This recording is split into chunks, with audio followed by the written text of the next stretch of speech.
Having lost my husband, I was living alone. My son and his wife pressured me to live with them, and I casually agreed. However, they dumped all the household chores on me, didn't look after their son, Ethan, and wouldn't contribute to the household expenses. Then one day, after leaving Ethan in their care to attend my nephew's wedding, I came home to find Ethan collapsed in a hot room. Fortunately, Ethan was okay, but I was furious and called my eldest son, Mark. "Where the hell are you two? We're on vacation." I was speechless at their cheerful response. "He's always underfoot. Always crying. I mean, we're being such good kids, aren't we? Letting you live with your grandson and even letting you take care of him. You should be more grateful, don't you think?" That's right. I clenched my fist at Jessica's smug comment. Looking at Ethan's sweet sleeping face, I made a vow. "I'll take matters into my own hands for you. Mark, Jessica, just wait and see. My name is Karen, a 55-year-old housewife. I was devastated last year by the death of my husband, who was 10 years my senior, due to illness. Even though we had an age gap, we were very close. Let's watch movies or go to museums together once I retire." But that dream never came true. I felt lost thinking about how to spend the second half of my life alone. That's when Mark called me with the suggestion to live together. However, I wasn't overjoyed. Mark, during his teens, was busy dating multiple girls and not focusing on his studies, leading to constant arguments with my strict husband. After high school, he declared he was gonna live with his girlfriend and left home, cutting off all contact. Even when my husband was in the terminal stage of cancer, we couldn't get in touch with him. He only made it to the wake thanks to a call from a close nephew. So, I was naturally cautious when Mark called after such a long time. "Mom, it's been a while. You doing okay even without Dad around?" "I guess. Must be lonely living all by yourself, right? If we live with you, it'll be more lively. It might distract you a bit." Didn't I mention it at the funeral? That I got married with my girlfriend? I didn't hear that. At my husband's funeral, once the service was over, Mark went over to chat with the nephews, so I hardly spoke with him. "Her name's Jessica. She couldn't come last time because Ethan had a fever." I couldn't believe that the mischievous Mark I knew was now a father. I felt quite moved. "I'll bring my son along, so why not live together?" His casual tone struck me as odd. "You must be feeling lonely living by yourself, right? I appreciate the sentiment, but I'm only 55. I still have the energy to work full-time. If you live with us, Jessica can help you with the household chores." I did find that appealing. Despite feeling young at heart, I'm still 55. I can feel my energy waning day by day. "We can try it out at first. If it doesn't work, we can stop living together." "Well, maybe we could give it a try." On the other side of the call, I could hear a woman's excited voice. It seems to be Jessica, Mark's wife. "Oh, mother-in-law? Hi there, it's Jessica." Jessica, taking over the call, greeted me in a sweet voice. "We're moving in tomorrow. So glad. Our apartment lease ends this month." "Wait, tomorrow? All right then, see you." She hung up abruptly. Caught off guard by this sudden turn of events, I murmured to myself while holding my cell phone. "Well, if it doesn't work out, we can always stop living together. I do want to see my grandson." But this turned out to be the beginning of several challenges. Once we started living together, I was taken aback by the selfishness of my son and his wife. I had assumed Mark, with a wife and child, would be responsibly employed, but he was job hopping. He had a string of excuses like, "The work environment doesn't suit me," or "The new guy's too arrogant," and had switched jobs 8 times in just 4 years of marriage. To think that Jessica supports Mark, and yet she's been a stay-at-home mother simply because she finds working a hassle. Even after moving in with me, she seems to just laze around all day, watching TV or playing on her phone. Since I work full-time, I thought it'd be helpful if she could pitch in with some chores, so I asked Jessica for help. But even though she agreed in a heartbeat, when I come home, dishes were still left in the sink, and the bathtub still had water in it. Even if there's a sudden downpour, the laundry isn't brought in and is left outside to become damp. When I pointed this out, Jessica got defensive. I wasn't just playing around. I'm busy taking care of a 2-year-old.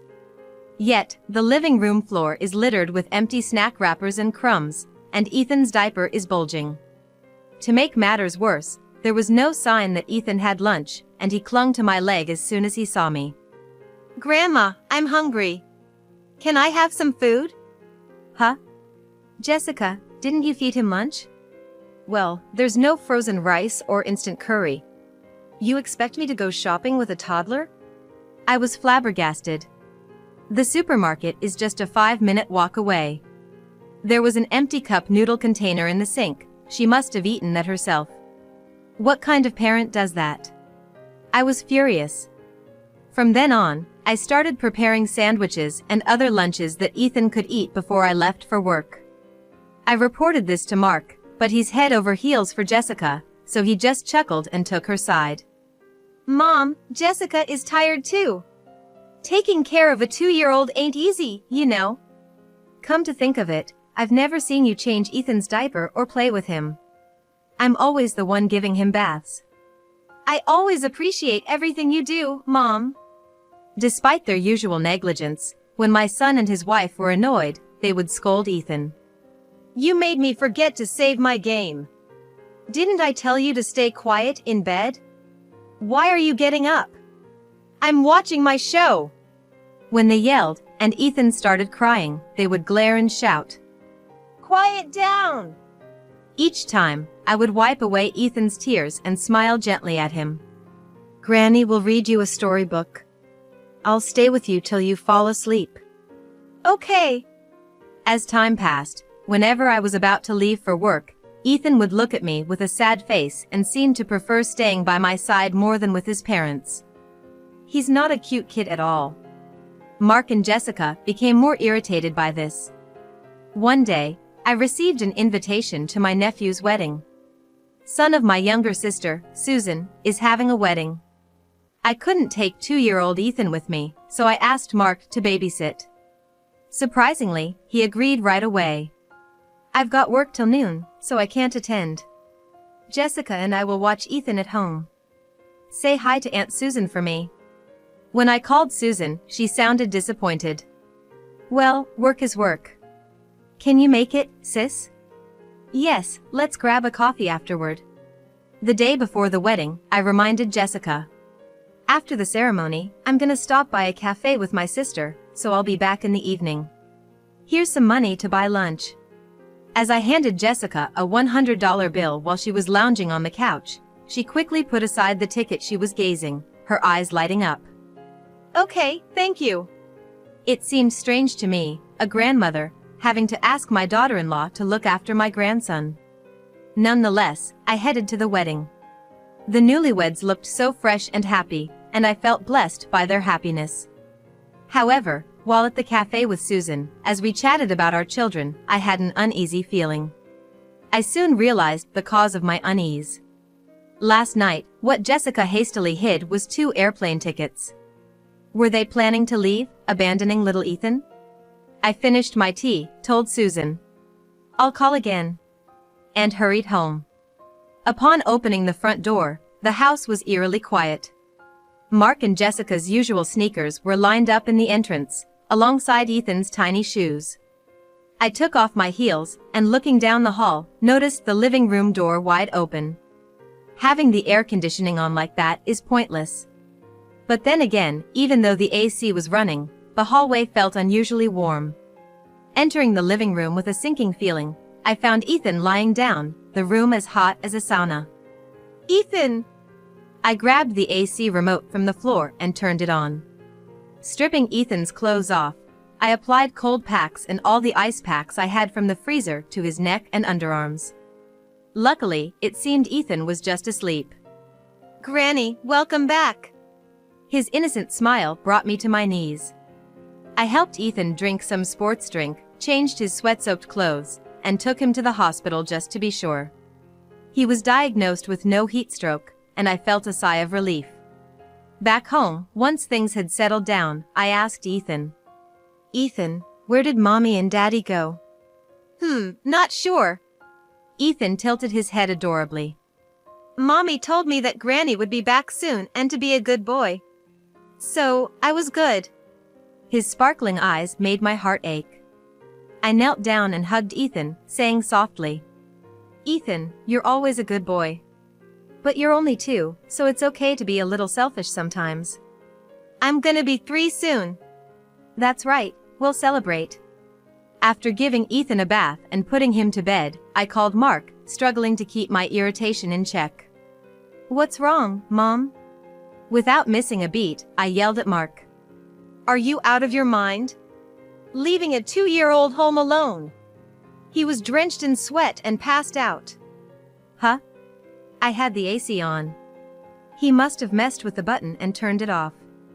Mark didn't even seem to be concerned about Ethan's condition. Makes me wonder if he's really a father. "So, where the hell are you two now?" "We're on a trip." Jessica chimed in cheerfully, leaving me speechless. "Excuse me?" "We're in Guam. The blue ocean and white sandy beaches are so beautiful." "We never had our honeymoon." Figured Ethan would be okay till evening. He gets in the way, always crying.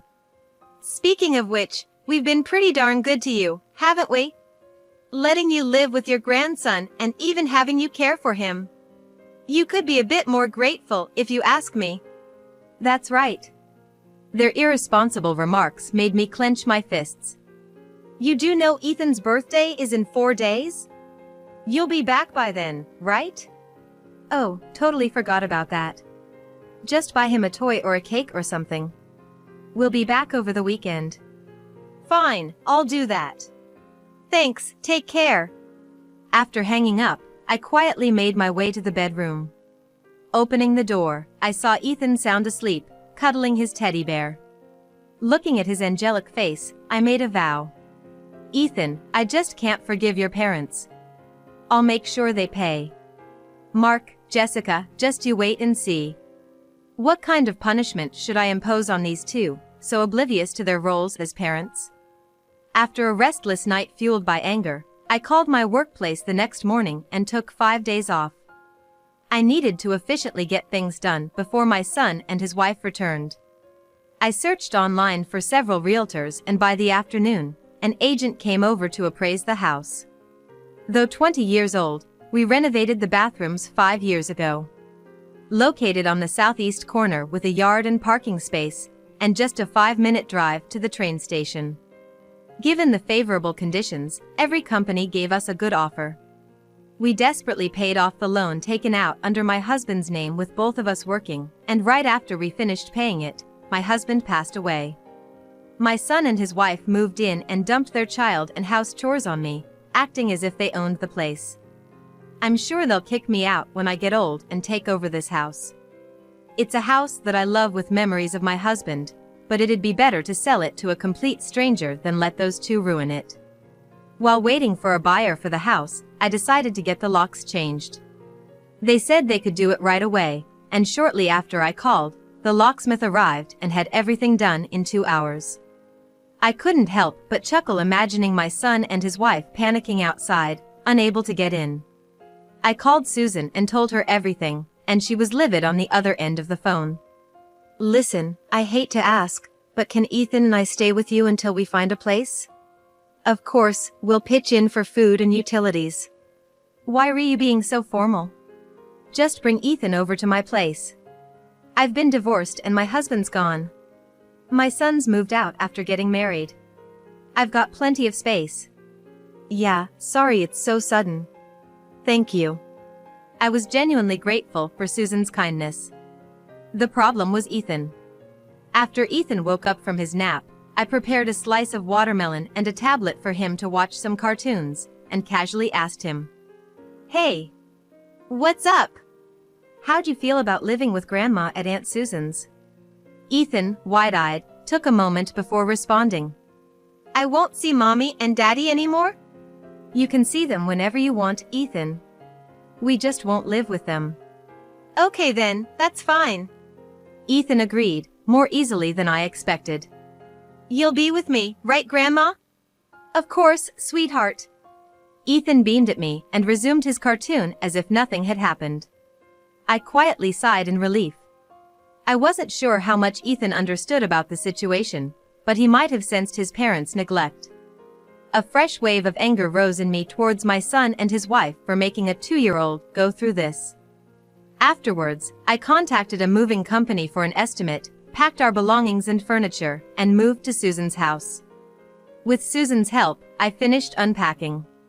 Once everything was in order, we celebrated Ethan's 3rd birthday. We decorated with origami and dollar store items, and celebrated with a homemade cake and chicken fried rice.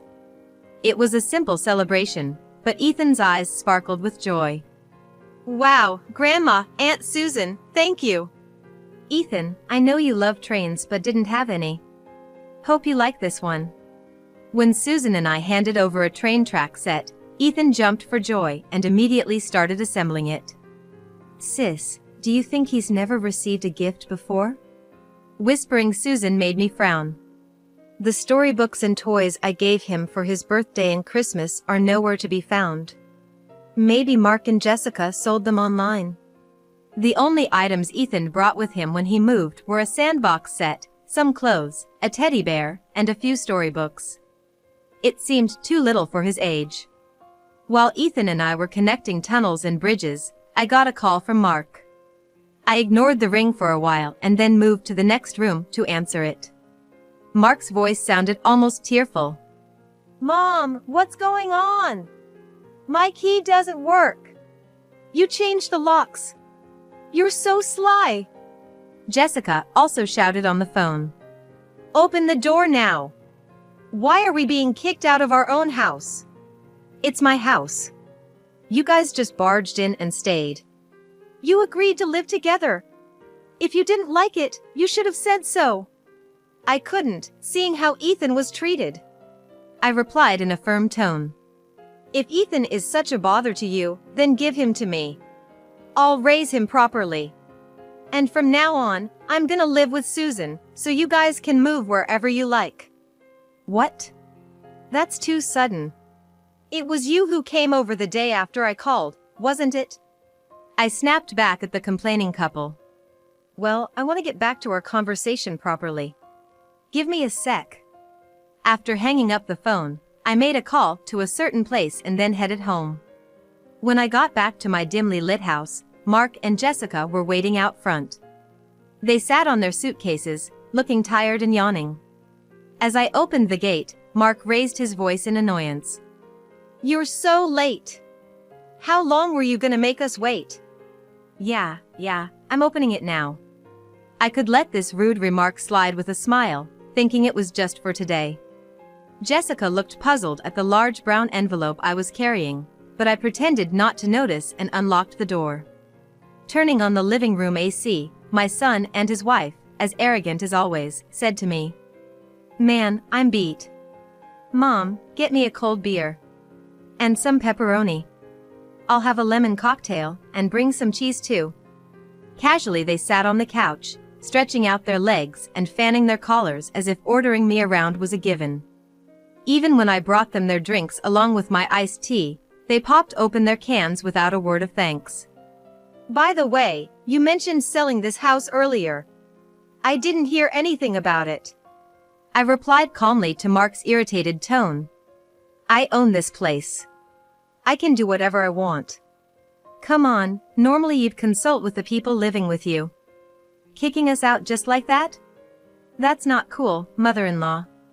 I don't need lectures from someone who leaves a 2-year-old behind to go on vacation. My son and his wife went silent, their faces darkening. How can a parent do such a thing? Oh, I guess it's not a big deal for you, Mark. What's that supposed to mean? You're not Ethan's real dad, right? Jessica froze. Mark glared at me. What the hell are you talking about? It's exactly as I said. Ethan's real dad is this guy, isn't it, Jessica? Looking at the photo I took out of the envelope, Jessica went pale. She snatched the photo, crumpled it, and stuffed it into her purse. I just smiled. I have plenty more where that came from. So, I guess I hit the nail on the head. How did you? Ethan told me, saying that apparently he has another dad. That blabbermouth. Jessica clicked her tongue in annoyance. You leave Ethan at the daycare once a month after having dinner and go on a date? Even though you never mentioned it before? I thought it was strange for you to dine out, so I hired a private investigator. Turns out, it's an old coworker from your part-time job. Mark's eyes widened in shock. Hey, what the hell is this? Visibly panicked, Jessica finally seemed to come to terms with the situation and apologized to Mark. I'm sorry. I was dating two of you. I recognized Ethan immediately from his pictures when that guy was younger. He looks just like the guy. But that guy has a wife, so I said Ethan was your child. As she rapidly tried to justify herself, Mark froze in shock. After we decided to get married, I broke up with him, but he said he'd give child support if he got to see Ethan. Come on, I gotta get that money, right? Oh, and I really didn't want to see him. What are you even saying? I nodded in agreement with Mark's response. No wonder, the photos I laid out on the table all showed Jessica smiling brightly, arm in arm with the man, or happily holding hands, entering what looked like a hotel. You know, if you have complaints, maybe you should earn more. Jessica pouted. It's 'cause you're on such a low salary, Mark. Aren't you embarrassed being a part-timer at 30? What? Don't act all high and mighty, housewife. Plus, you're probably using that child support to buy all those designer brands. I don't want to hear it from someone who only thinks about themselves. I looked on at the bickering couple with a cold stare. I had this suspicion shortly after they moved in. I was worried about the words Ethan had let slip, so I hired an investigator. Now I knew why Jessica would take Ethan out whenever Mark was working nights. Initially, I decided to keep it to myself because I didn't want to destroy Ethan's family. But after the recent trip, I realized having a couple like my son and his wife raise Ethan would only lead to his unhappiness. As Jessica stubbornly tried to justify herself, Mark laughed bitterly. Ha, I've been raising another man's child for these past 3 years. Raising? When have you ever changed his diapers or given him a bath? Shut up. We're getting a divorce right now. Jessica glared at me with fiery eyes. This is all because you had to snoop around, mother-in-law. If you'd kept quiet, none of this would have come to light. Were you planning to hide it if no one found out? You're such a terrible woman. Mark yelled at Jessica. You just wanted to take it easy, didn't you? Deciding to live together to save on expenses and then dumping all the housework and childcare on my mom. Must be nice to just laze around all day. Mark, you sure act all high and mighty, but are you in any position to criticize Jessica? I said with a hint of sarcasm, and Mark snapped back at me. Excuse me? You got a problem? No, I just thought you might be putting yourself on a pedestal. From the brown envelope, I pulled out the remaining investigation report and photos. Jessica's gaze fell upon them. Jessica's expression quickly changed. I heard you were fired after the manager warned you about touching a high school girl at a burger place? You said you quit because the atmosphere didn't suit me. Hey, don't twist my words like that. Mark retorted with a disgruntled look on his face. I just poked her on the cheek, stroked her hair, and hugged her from behind. I didn't touch her breasts or anything. She's overreacting. Ew, gross. Jessica struck a pose of hugging herself and distanced herself from Mark. If you touch someone without their consent, that's a problem. Yeah. I just touched because they were cute. If cheeks and hair aren't okay, where is? Nowhere, of course. Jessica snapped. What is a 30-year-old man doing with a high school girl? If you want to do that kind of thing, go to a nightclub. It's cool because they are a first-time, normal high school girl. You womans wouldn't understand. Puffing out his chest, Mark looked defiant. I held my forehead and took a deep sigh. I couldn't believe my eyes when I saw a picture of Mark hugging a high school girl's shoulder, but he probably didn't mean any harm since he took a selfie and posted it on the internet. Hey, don't look at me funny, both of you. All men like teenage girls, don't they? All right, let's just get a divorce then. Jessica said, shaking her head in exhaustion. Why don't you marry a teenager next time? Not that they'd want you, though. Fine, I will. If we're done here, please gather your belongings. Decide on your next move as soon as possible.